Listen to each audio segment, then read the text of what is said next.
Today we're going to look at the Joolz Aer Plus, which we've been a fan of for a long time, but which we felt needed its own comprehensive review, updated from our coverage of the original Aer that would also deal with the model's Bassinet setup.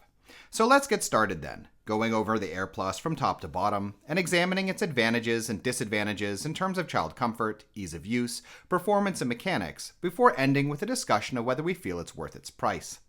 And starting off with some stats, the Aer Plus clocks in at 6 kilos and folds down to 53.5 by 45 by 21.5 centimeters. It can take 22 kilos in the seat and 5 kilos in the underslung shopping basket. When it comes to child comfort, the Aer Plus has decent dimensions, with an inside width of 38 centimeters, making it one of the widest seats out there, even in comparison to larger strollers. A length for the sitting surface of 76, and a total longer length of 108 when counting in space beneath the canopy and the distance to the front frame mounted footrest. Within these numbers are acceptable depth with the baseboard and above average height for the backboard, and the only blaring lack on the model in my opinion is the fact that it doesn't have an inbuilt adjustable leg rest, though this is available for extra purchase. The seat can be adjusted across 3 positions, a nicely upright setting, a semi-recline, and a near flat recline, made extra cozy by the slight curve of the backboard. To shift between these settings, at least in and out of the upright position, it's necessary to unzip a rather long zipper, which I've always found a little annoying, but which does help to get the seat as upright as it is. As far as other aspects of the seat are concerned, the seat insert is well padded, there's ventilation built both into the extension section of the canopy, as well as the seat itself when that zipper is unzipped, and, when fully extended, the canopy provides good sun coverage, while also being a bit wider than average, like the seat itself, which helps a bit when sun is coming in from the side. As far as the bassinet for the Aer Plus goes, it's decently sized, being 30 centimeters wide at the head, 76 long, and 18 deep. Is also decently padded, similarly provides good sun coverage, and has a large ventilation window built into the back of the canopy. 2 minor peeves that I do have with it are how low it sits on the chassis, only 42 centimeters off the ground, and that the handle can't swivel 360 degrees, but these are small potatoes compared to its ability to flatten itself and remain attached to the stroller when folding, which can be an awesome feature for car-based lifestyles and smoother environments, as well as for holiday trips that involve a lot of folding and carrying. One little warning here, if it's not obvious, is that to comfortably use this feature, you won't be able to have as much stuff in the bassinet as one normally might, as it will likely fall out. Moving on to parent comfort, the Aer Plus's handle stands at a fixed height of 106 centimeters, and the shopping basket is pleasantly accessible in the way it extends off the rear frame. When it comes to folding, the Aer Plus has a simple, handle-operated, one-handed fold, self-stands when folded, and has a stretchy shoulder strap for easier carrying. The folded dimensions are within the IATA's guidelines for cabin luggage, though I'd note here that after doing research on the cabin luggage requirements and gate checking policies of over 100 airlines for a guide on our Patreon page, the truth is that this is no longer as much of a guarantee that you'll be able to take the model on board as it was a couple of years ago. As far as how the Aer Plus feels to use, the model has a sturdy, rigid feel with solid connection points and a lot of cross support, and even the smaller mechanisms on the model, such as the folding buttons on the handle, feel better fitted than what one finds on a lot of similar strollers with comparable designs.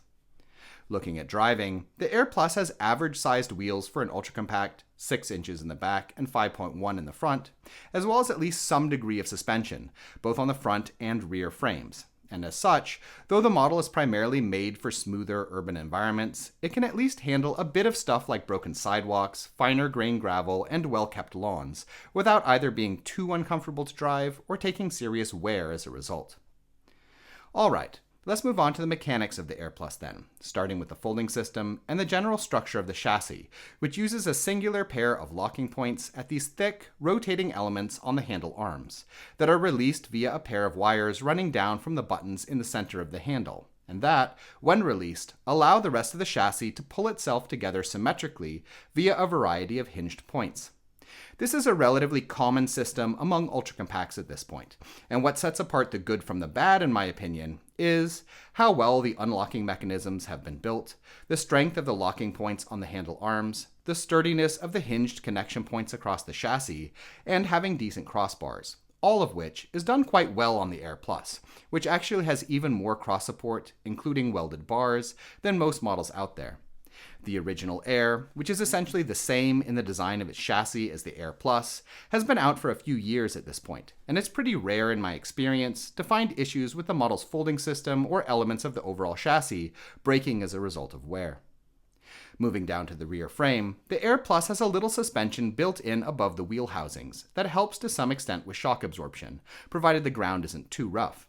The brake system is rotation-based and has generally shown itself to hold up quite well, and, as far as the wheels go, they sit tightly within their housings, are solidly constructed with regards to the ball bearings, axles, and rims, and the tires are made with a stiff foam that's a little plasticky feeling, not providing much traction, but which has shown itself to be pretty durable.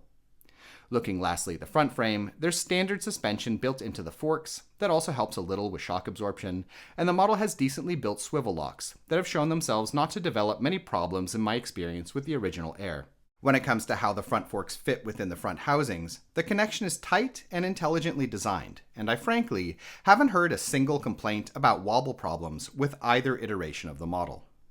So, would I recommend getting the Aer Plus then? Yes, absolutely. With good build quality, a large seat, an easy fold, reasonable terrain capability for an ultra-compact, a decently accessible shopping basket, and the possibility of adding a bassinet that folds down with the stroller, the Aer Plus is actually one of my favorite models of its sort on the market, with the only bigger negative with it in my opinion being that, unless the basic Aer Plus as it comes stock is enough for your needs, it does get pricey pretty quick once you start adding in arguably essential accessories, like rain covers, the leg rest, possibly a bumper bar, and of course, that bassinet if you want to use it from birth. That being said, if cost is less of an issue for you, then the Aer Plus does deliver adequately for the price in my opinion, and Joolz even provides a 10-year transferable warranty with the model, as they do with all of their strollers, which is arguably the best after-sales guarantee on the market. In any case, we hope you found this video interesting, and if you did, please subscribe, as this sort of support really helps us to continue making videos in the future.